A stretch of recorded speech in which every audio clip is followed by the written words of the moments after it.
First chapter पूरा पढ़ लिया, लेकिन अभी तक टॉर्क का कॉन्सेप्ट क्लियर नहीं हुआ। चलिए 30 सेकंड के अंदर पूरा टॉर्क समझते हैं आसानी से। सबसे पहले ये जानते हैं, कोई भी ऑब्जेक्ट पर अगर दो फोर्स कवर करते हैं, मान लीजिए हमारे पास ऑब्जेक्ट है, इस पर एक फोर्स लग रहा है इधर को और दूसरा फोर्स लग रहा है इधर को, तो ये क्या करेंगे, दोनों फोर्स इस ऑब्जेक्ट को किसी एक विशेष डायरेक्शन में रोटेट करने का ट्राई करते हैं। जब दो फोर्स काम करते हैं तो वहां पर एक टॉर्क बनता है, जिसको हम लोग टाउ से डिनोट करते हैं। ठीक है, इस डायग्राम समझते हैं। हमारे पास एक इलेक्ट्रिक फील्ड है, ग्रीन लाइन जो बनी है यहाँ पर यूनिफॉर्म इलेक्ट्रिक फील्ड को दिखा रही है। इसके अंदर एक हमने डायपोल रखा है जो किससे मिलकर बना है, पॉजिटिव चार्ज और माइनस क्यू चार्ज से मिलकर बना होता है, और उनके बीच की डिस्टेंस कितनी होती है, 12 होती है।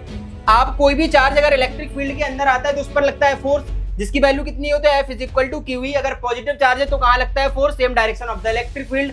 अगर माइनस चार्ज होता है तो फोर्स लगता है opposite direction of the electric field. अब इनकी बिटवीन अगर हम डिस्टेंस की बात करें, दोनों फोर्सेस की परपेंडिकुलर डिस्टेंस की बात करें, तो ये हमारे पास क्या हो जाती है, BC। यहाँ से निकालते हैं sin theta is equal to क्या लगाते हैं, परपेंडिकुलर अपॉन हाइपोटेनस यानी लंबटे एंड निकालते हैं, तो BC की वैल्यू आ जाती है 12 sin थीटा, यहाँ पर निकल के आ जाती है। अब समझते हैं torque is equal to, formula हमारे पास होता है force into perpendicular distance between the force.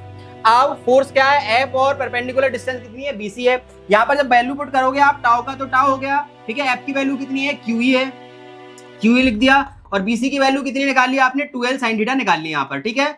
इसके बाद 12 को Q के साथ रख देंगे, तो टाउ का टाउ Q इंटू 12 और E का E साथ में क्या लिख देंगे, यहाँ पर आप sin थीटा लिख देंगे।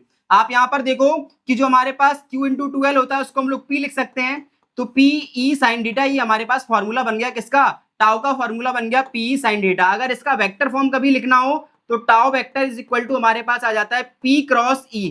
इस तरीके से टाउ का फॉर्मूला निकाल सकते हैं इन 30 सेकंड। अगर वीडियो अच्छा लगा है तो चैनल को सब्सक्राइब कीजिए। Thank you so much, all the best बेटा।